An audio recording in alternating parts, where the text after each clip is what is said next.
You referred to it once as marrow music. What did you mean by that? All the way to the bone, I mean, beyond the bone, right to the very center of the bone. That's, at its best, that music can do that. And also, these cats, they play deliberately just slightly under heart rate, which is, I think, 72 beats a minute.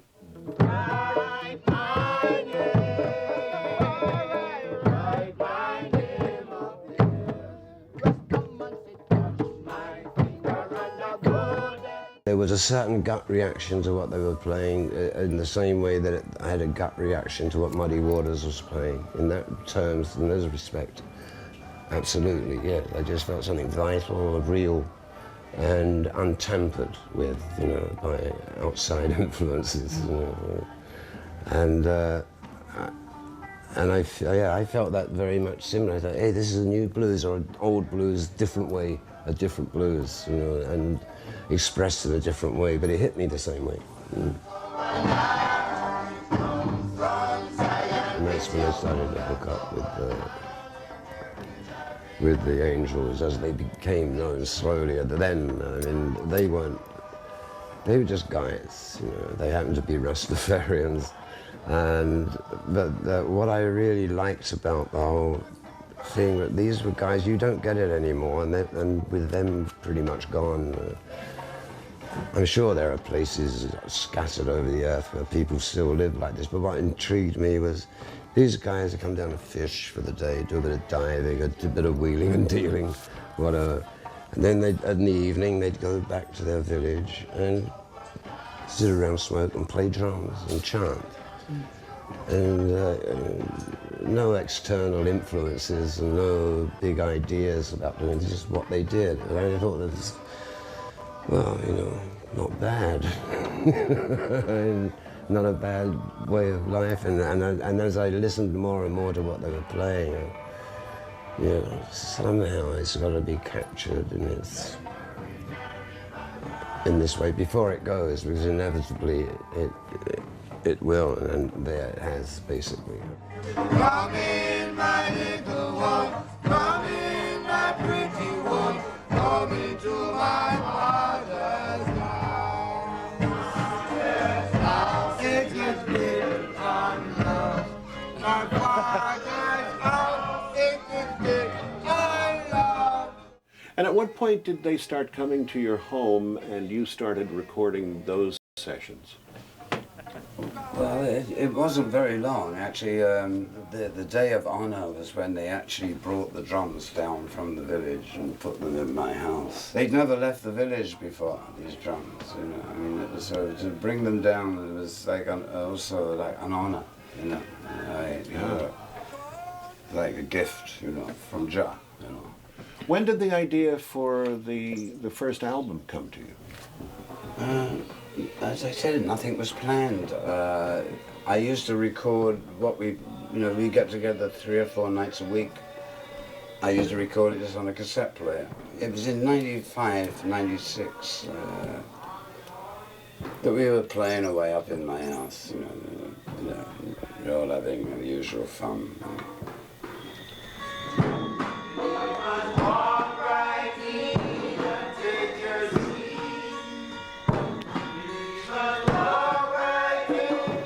And there's a knock at the door, and I open it up, and there stands Rob Fraboni. I hadn't seen him for quite a long time, you know, let alone in Jamaica. You know, there's, what the fuck are you doing here? Saturday night, that's true. Yeah, mine broke. I know, well, I knew you'd get, it got so much use around rusty. here. You're rusty, man. Yeah, that's more likely. Gone rusty. Yeah, victim to humidity. Well, the thing is that I don't want to. So he came in, he happened to be recording some stuff for the tourist board of Jamaica or something, and they had a mobile recording track. And it so happened that it was free for a few days. And because he heard the music and he wanted to, we could just put this down and it'd take us a couple of days, you know.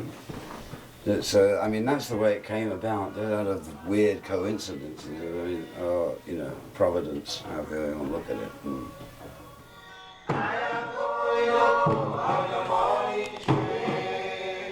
idea was to just, instead of pointing microphones at instruments, was to put them around the room in 3 different places.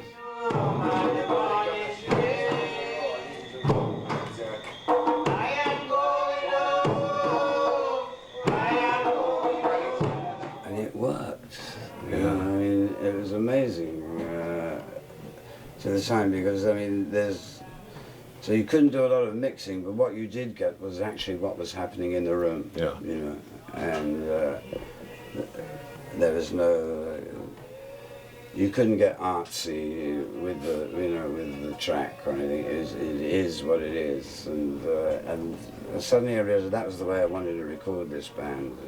Because before it had always been like, you know, more drums or more, you know, interfering with the process. And really, these guys, you want to record them, they've forgotten about microphones. They don't want to know, you know, they've got to feel free to do it.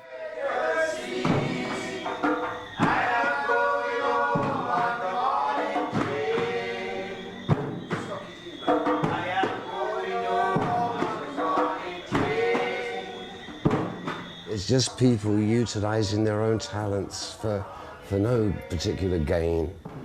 And it was from sheer love of doing it. And that's basically the kernel of it, you know. I mean, hey, when they got paid for making the record, they couldn't understand why, you know, but I have to pay you, you know. And it's like, you know, we're putting a record as a contract and you've got to get, I mean, they love their money if they get their hands on it, but they didn't think in those terms, you know, like making something out of it. It was just, you mean people paid for this? Just because they're so used to it, they grew up with it, and it's a shame that maybe the younger Jamaicans are not. But then, hey, the world goes on, you know. Let's talk about Justin. Justin Yes. Hines. Hines. I mean, he's numero uno. He always was, and incredibly attuned to what was going on around him. This Rastaman vibration is a positive vibration. The Rastaman do not work with no one out of his tradition. Breathing dust. Yeah, the eyes. Rastafari, blessed. God in the eyes. Yeah. Rastafari.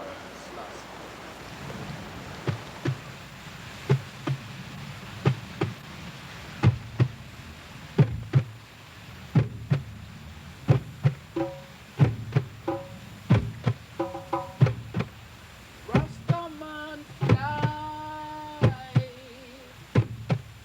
away home to Zion.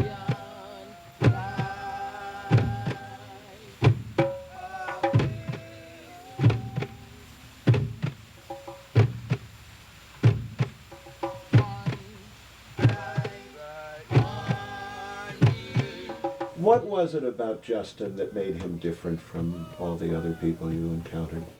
I mean, it's so pure, you know, and flowing. And there was also the fact that Justin was also a professional musician. I mean, he was working in England, he worked in Canada and America, you know, so he was the only other pro, in other words, in the setup. All the other guys had never been outside of Steertown.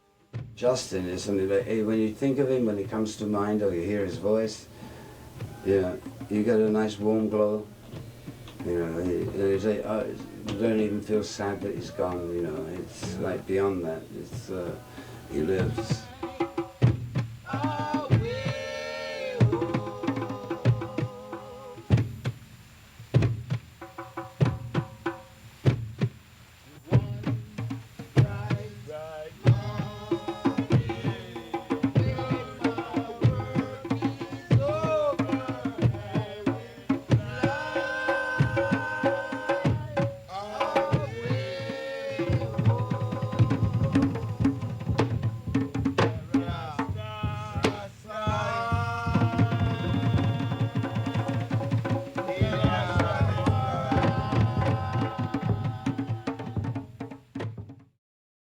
was Justin that gave the nod for me to sort of kind of just strumming an acoustic or something, you know.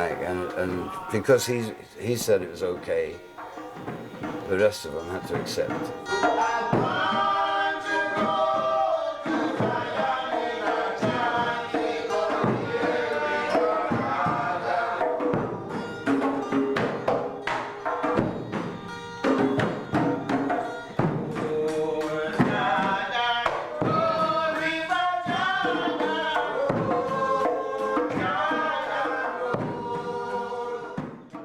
If Justin was there, he'd be on the bass drum and singing.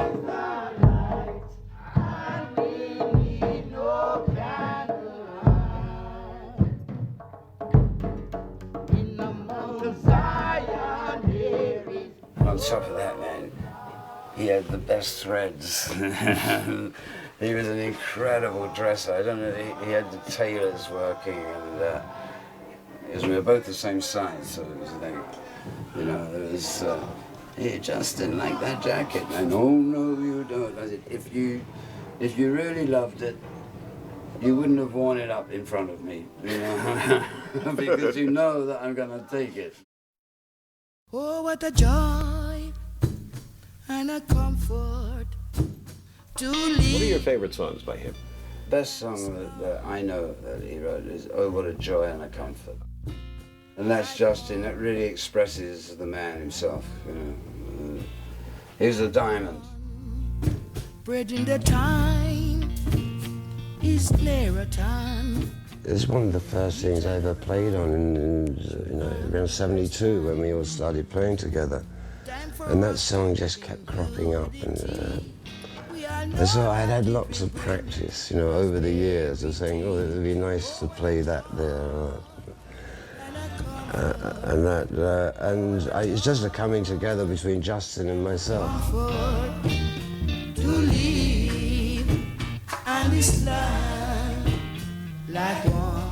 Yeah, the thing is that it's very easy to turn Justin into almost, you can understand why they call him Jesus. He's like Saint Justin. I mean, there's never a bad word from him, ever, or about him. Yeah. You know, and his love of music was, I think, also the other thing that really captured me about him is his sheer joy of singing and playing. Yeah. So, you know, with Justin passing away, it was sort of, I think, a spur. So they say, oh, we must, you know, this is Justin's last recordings. Yeah. And so it became an added spur to get it together. Yeah. Yeah, it's going to be a beautiful tribute to him, Keith. I hope so. And every one of his fans is going to be so grateful to you for having done this. Justin, one love. You've got to sit around and stand around with those guys night after night with that boom, boom. And you start to hear things over the top of it that are not there. You know, and I guess what I did with it was try to add some of those things that I was hearing. Oh, what the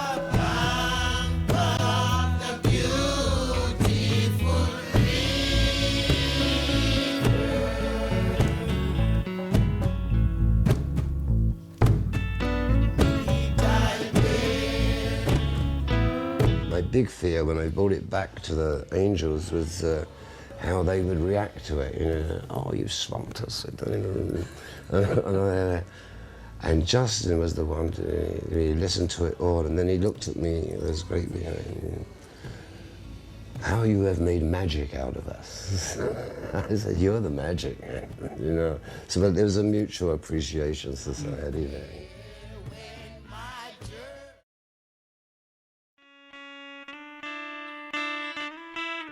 sit down in a Babylon too long.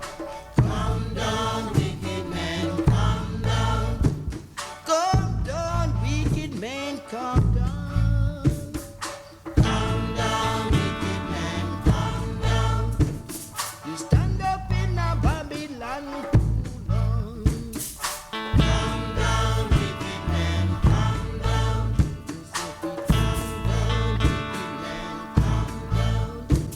Come down, evil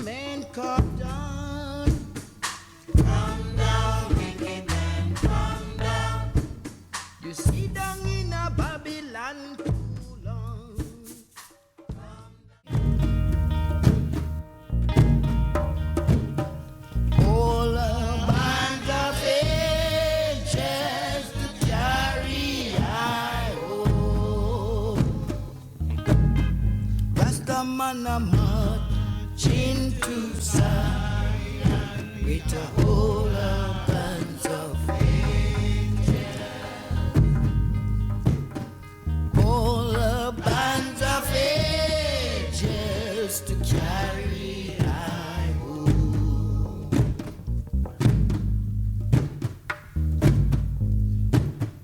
Joy, joy, joy, Rastafari is our holy name. All the bands of angels to carry I home. All the bands of angels to carry I home. Marching to Zion with the whole bands of angels. All the bands of angels to carry I home. Joy, joy, joy, Rastafari is our holy name.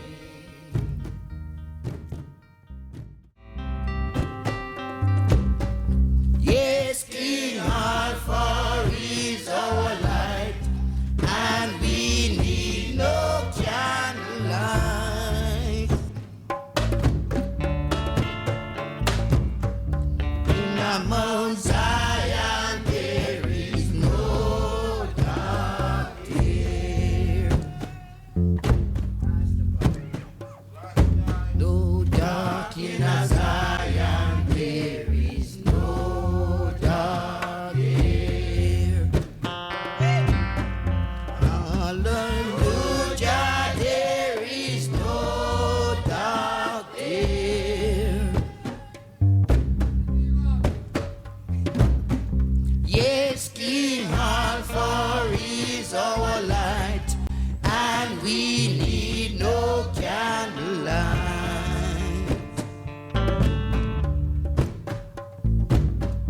In the Mount Zion there is no dark there.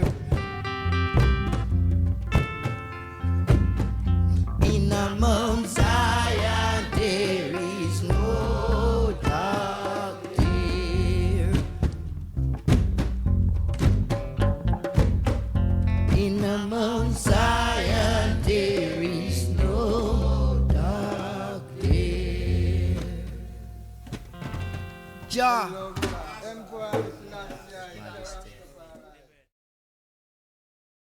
Satan, you follow Rasta army burn. Satan, you follow Rasta army burn. Satan, you follow Rasta army burn. Satan follow. Everywhere Jaja children go. Everywhere Jaja children go. Everywhere Jaja children go. Satan follow. We are not Barabbas, we are not Judas, we are not the sons of the wicked King Pharaoh. We are not Barabbas, we are not Judas. Get behind me, for we will soothe your sorrows and heal your wound. We will soothe your sorrows and heal your wound. We will soothe your sorrows and heal your wound. So get behind me. So tell me why you follow Rasta.